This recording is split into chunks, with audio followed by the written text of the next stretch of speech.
to the metal when I'm getting to the bag, ayy.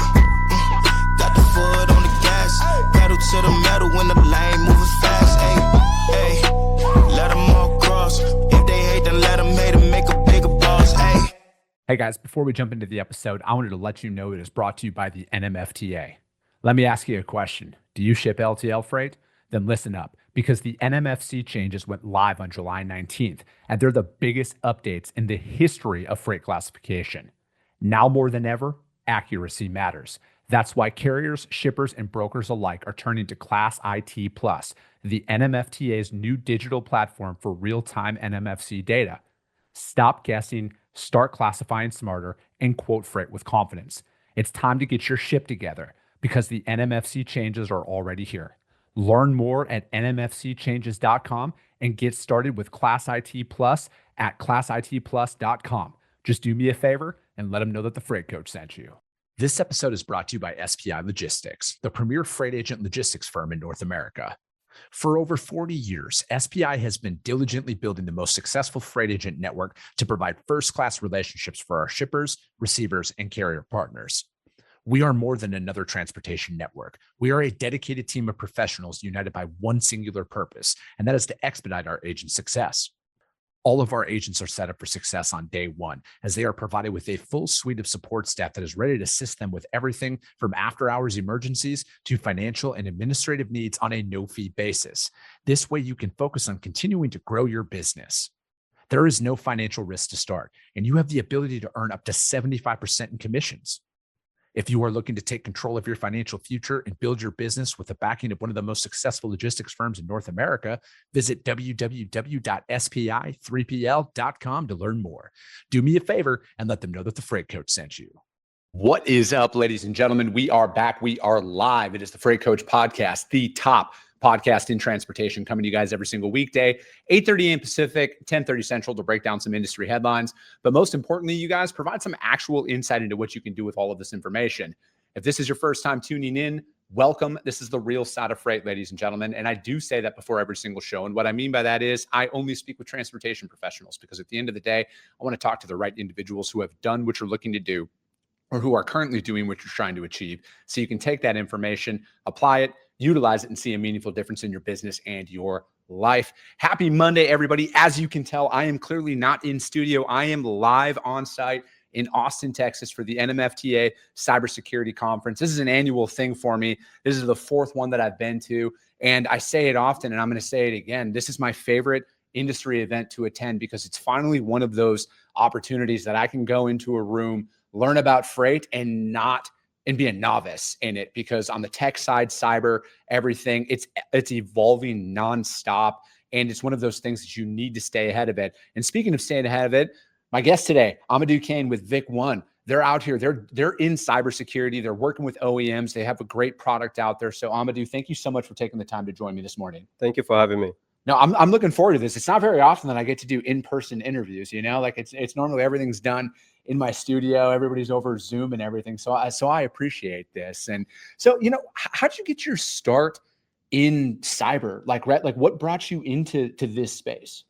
Well, I'm at heart, I'm an automotive guy. I've been in automotive for probably about 15 years, covering from anywhere from ADAS to infotainment, to V2X, connectivity, vehicle to everything connectivity, including vehicle-to-vehicle communication. About 3 years ago, then I made the jump from the V2X side to cybersecurity side, which is kind of a natural progression of my career, naturally. Okay. So like on the cyber side, I want to start kind of one-on-one, because that's where my understanding is with a lot of this stuff. How much inside of a vehicle, whether it's a Class 8 semi or a passenger vehicle going down the road, how much of that could get potentially hacked? Pretty much everything, right? Vehicles have come a long way from the old days of mechanical, where everything was mechanical, to now things have evolved. You see more electronics and more connectivity inside the vehicles. And even when we look at the Class 8, for example, there's a lot of telematics, right? So that requires a lot of connectivity.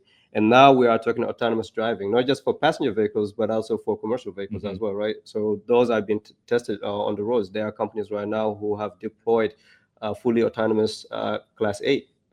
Right. So nowadays everything is connected, which makes it a little bit hard, which means everything becomes a pathway for attackers to actually attack the system. Anything from the telematics to the ADAS module, the CAN system. In transportation, you have the ELDs, for example, right, which is mandated. Those are vulnerable. They don't have a lot of security. So you can actually attack them wirelessly and get through the vehicle and make the vehicle stop or accelerate, do whatever you want to do with the vehicle. And eventually you can get to the, to the CAN bus or, the J1939 bus. And you can get to the telematics, and then from the telematics, you can actually get to the back end, to the cloud as well. So what you're saying is essentially the one of the main vulnerabilities inside of a semi truck is its ELD device, and how when that is connected inside of the semi, it's just a pathway at that point where hackers can get into that. And then if they can get into your ELD, they can literally disable your entire semi with. So like, we were here a couple of years ago when we were in Houston for that one. And I watched Ben from the NMFTA. They hacked a truck live in front of it. And that's when a lot of things started opening up to me. In my mind, I'm like, this isn't good. Like this could go bad very quick. And, and I don't know, obviously they didn't give out too much information on how they did it, but, you look at it, inside of a semi, whether, we'll stick on the ELDs because that's the thing that most people are familiar with out there. How many what could a carrier do to vet their ELD provider to make sure they have, like a stop in place to stop cyber criminals from getting in and getting access to their fleet? Well, that's a great question. There's actually two steps, I would say. The first step is making sure that supply chain is secure, meaning like the suppliers, those companies that provide the ELD devices, the companies that are buying from them, right? They need to make sure that their software is secured, right? They have a secure software development lifecycle. They are checking for vulnerabilities in the firmware of those ELD devices. And that is the very first step. Then additionally, they can actually implement some other security measures, such as having like onboard security agents inside the vehicles to help monitor, and having something similar to a SOC for monitoring purposes, where you can monitor the live traffic of those vehicles, meaning the communication traffic, right, inside the vehicles 24/7. That way you can see what is happening. If something happens, you can proactively take actions. But the very first step is definitely the supply chain, making sure the supply chain is secured, scanning those firmwares, making sure that there is no vulnerabilities in the firmware of those devices before they are shipped. So how easy would it be for somebody who, obviously the truck and the trailer, two separate pieces of equipment, they're connected via air brakes. How easy would it be for somebody to hack a trailer to get access to the truck, or vice versa? Would there be a connectivity just because they are connected in that way? Or would it be two separate things that they would be going after at that point? That's two separate things. If somebody's going to hack, they're really going with, not the trailer part, right? They want the connectivity, right? They want the truck itself, not the trailer. Because the truck, once you get the truck, you get the trailer. Right? For sure. And then once you also get the truck, you can get to the cloud, which means you can get to the back end, right, of the organization, and you can steal data. You can hold them, for ransomware, for example, right? So what attackers want is really the truck, not the trailer. However, people also need to understand that if somebody attack a truck, and I can change, for example, for geolocation, right? You have an important shipment. I can actually attack that truck, the GPS. I can make a SIM. I can make a SIM that truck is in a different location. And I can take that truck somewhere else. Now I'm in possession of your goods, right? So that is a major issue that I think the industry needs to pay attention to as well. Yeah, that actually makes a lot of sense. So obviously one of the most highly publicized cargo theft examples was recently with Guy Fieri and 2 truckloads of tequila being stolen. And that's exactly what they did, because the trucks were in Los Angeles, but they were able to send geolocation updates to show on the, up in Washington, D.C. and stuff like that. They were actually able to paint a different tracking path out there. So, no, that right there is, it's another one of those things that I don't think, especially inside of the transportation industry. Now, I can't speak for everybody, but I can speak from a stance of like, I don't see a lot of information coming out about this outside of the NMFTA, right? Like Right. they are spearheading this unequivocally inside of the transportation Definitely, industry. yeah. They've been doing this for over 5 years now, right? And I look at it and I hear stuff like that, and it's like there has to be more that us as an industry can do to protect it, because I don't know, like I'm kind of a history buff, and if you want to attack a country, you cut off their supply lines, and if you can take control of their supply chain via hacking, and again, these guys can be anywhere in the world. They do not need to be in the United States. They can be anywhere in the world, and they could literally shut us down like that. Do you think that we are at a point where it is not, it's not, I don't want to say it's too late, but like you have to have something inside of your organization to stop this? And because to me, it doesn't matter how big your company is. You can be a startup or the most, well-established company out there. You have to have something to protect your company's data. Absolutely. I mean, there's businesses have to worry about the consequences of an attack.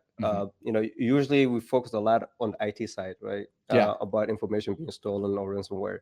But now the fact that vehicles are connected and attackers are actually looking into vehicles, that makes it more of a challenge for organizations to actually have some kind of security mechanisms inside those vehicles as well. So it's not just about IT security, but now it's also about product security as well, right? So organizations need to do a better job in terms of product security. That's where a lot of organizations kind of fall behind. And generally speaking, IT, most organizations have something, right? No matter how small they are, they usually have something.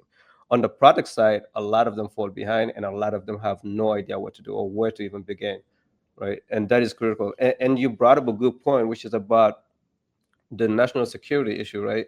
So with the supply chain, attackers could theoretically attack multiple organizations and send all vehicles to one location. That would bring a lot of chaos, right? And as we move into this quote unquote autonomous driving, I mean, God knows if somebody gets hold of a truck, right? Like a whole bunch, they say thousands of class 8, and now they have full control of it. I mean, what can they do? They can cause a lot of damage, right? Same thing with like electrical vehicles as well. You have to go to a charger, right, and charge. When you're charging, you are connected to the grid. So if somebody hacks your car, they can go from your car to the charger, and from the charger to the grid. They can theoretically overload the national grid, the electrical grid.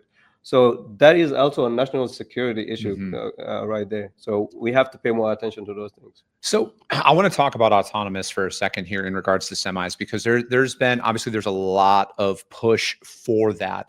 Do you think that actually makes a case to keep a driver in the cab of the truck? Would that, because again, if a driver out there is in the cab and he's got control and he's able to go in there and maybe it's kill power, slam on the brakes, do something to take back control of it, or does that happen if there's a driver in there? Or if the hacker has control of the vehicle, it doesn't matter who's inside the cab, they can make it do whatever they want?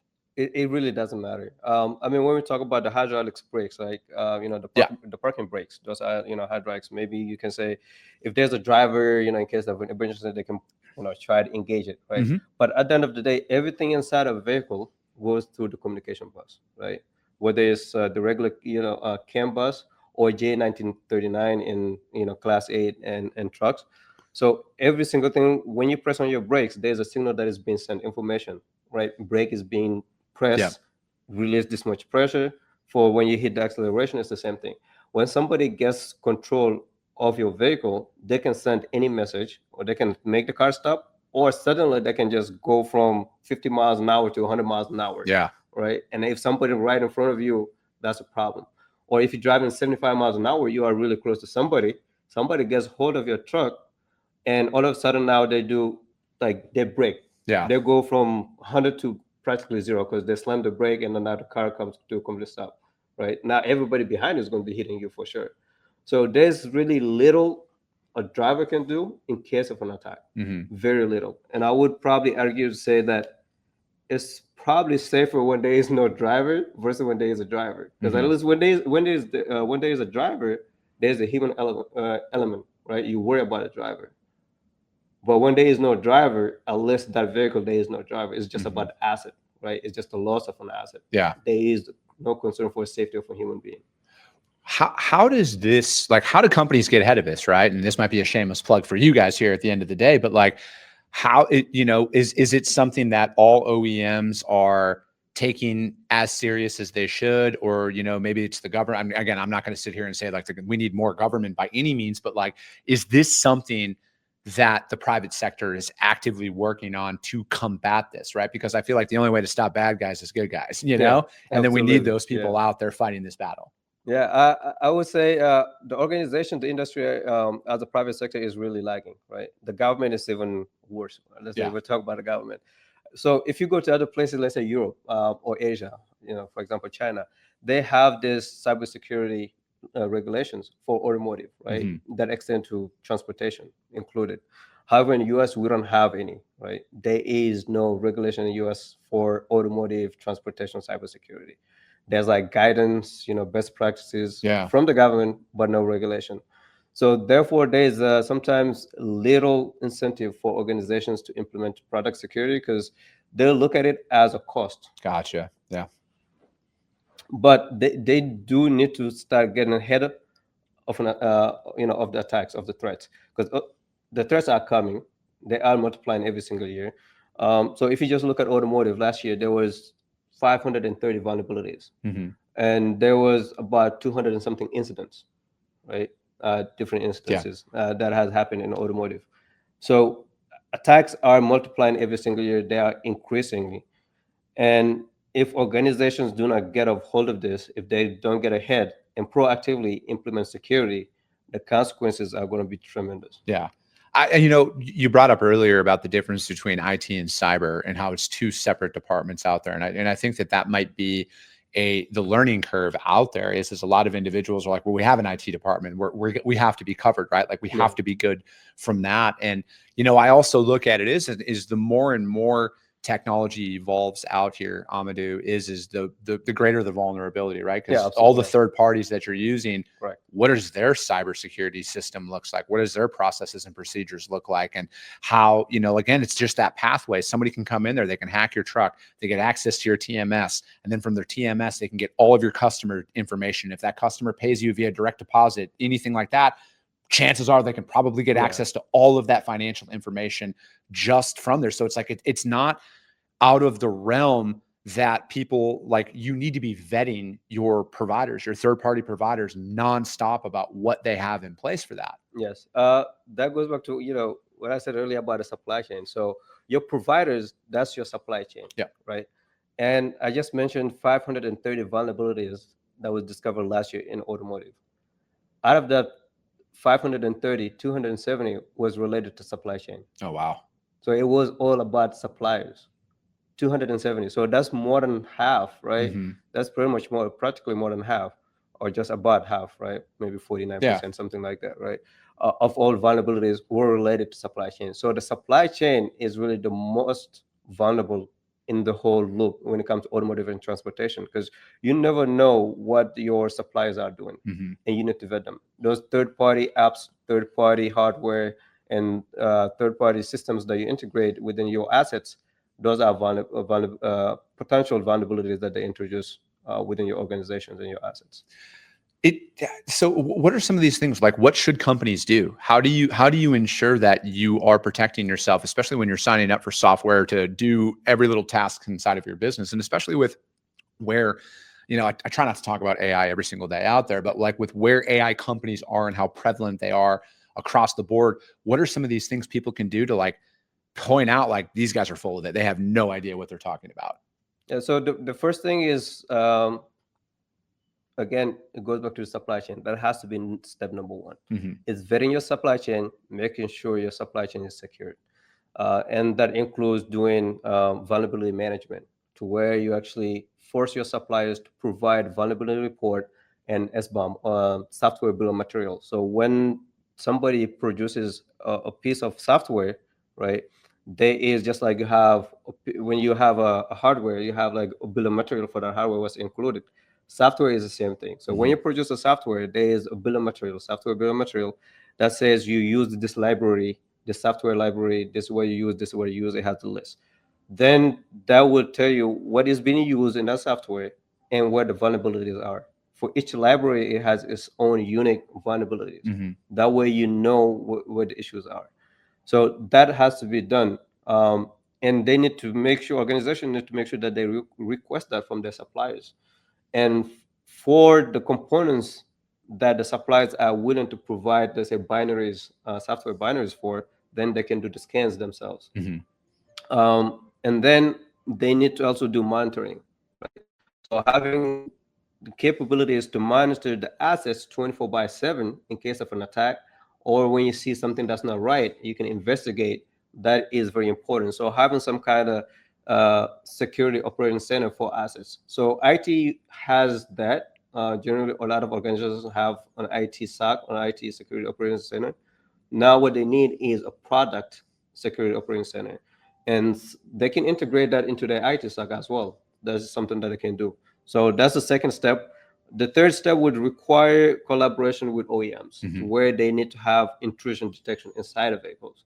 So you can have systems inside the vehicles similar to, let's say, an antivirus on your computer that can detect threats and that can block it, right? So that's proactive, but that requires collaboration with the OEMs as well. You can, for the third-party systems, they can do that on the systems, but they cannot do that on the whole vehicle as a whole. But an OEM is able to do that on the vehicle as a whole. So you guys are working with OEMs all the time, right? Yes. And what are one of those things that you guys are seeing as like, hey, we've made some real advancements, in this? And again, you don't have to answer anything with anything proprietary, but like, from a general term, how has that evolved, like with maybe where we were a couple of years ago, and and working with guys like you? How have you guys kind of like put some stops to that? Is there like any patterns that you guys have seen out there from the cyber perspective where it's like, hey, we've been able to get ahead of them from this angle? The patterns that we've been seeing is an increase in supply chain attacks. Yeah, like that has been increasing over the last few years. We've also seen an increase in ransomware, and even ransomware as a service, and there's a lot of discussion on the dark web. Yeah. Right. So now the dark web has become more active in terms of automotive. Right. So for automotive discussions, earlier I mentioned about the grid. So we've even been noticing that there's been attackers who have been discussing in the dark web about how to shut down the national grid through EV chargers. Oh, wow. So those are some of the things that we've seen right now in automotive. But overall, we've seen that, at least on the passenger side, a lot of these passenger OEMs have taken initiative, at least to do vulnerability management, to really vet the supply chain. That is something they're doing. And a lot of them are starting to implement monitoring capabilities as well for SOC. They're not all on the same level. Some are more mature, more advanced, because they've been doing it for quite some years, since maybe after the Jeep Hack in 2015. Some OEMs have been, passenger side at least, they've been more proactive on that. So we've seen that. I think on the transportation side, it's a little bit different. And NMFTA is doing a really good job. They're trying to help the industry, educate the industry, and educate everybody. And we are working with NMFTA to actually make that happen, to help facilitate that as well. So we need organizations like NMFTA to help educate the industry and really help put forward initiatives that can help the industry as a whole. No, I agree with that wholeheartedly. And, so like on the manufacturing side of things, do you think that this makes a case to, instead of outsourcing all of manufacturing for components through OEMs, is this going to make a case to like push them to vet who they're using, like from a, whatever country they're from, right? Because there are some, like, I know like it's a global thing now, like there's hotbeds all over the place, but does this make OEMs and, vehicle manufacturers think twice about who they're going through and like the vulnerabilities that could be where they're sourcing their parts from? Generally, no. OEMs typically go with whatever is cheaper. Yeah, right. The for cheapest. Sure. So if they can save a penny, that's what they're going to do, right? For them, like if you're selling hundreds of millions of vehicles, you save, penny. That's money for them, right? So they go with the cheapest. So typically, you have a lot of things that's coming from China, right?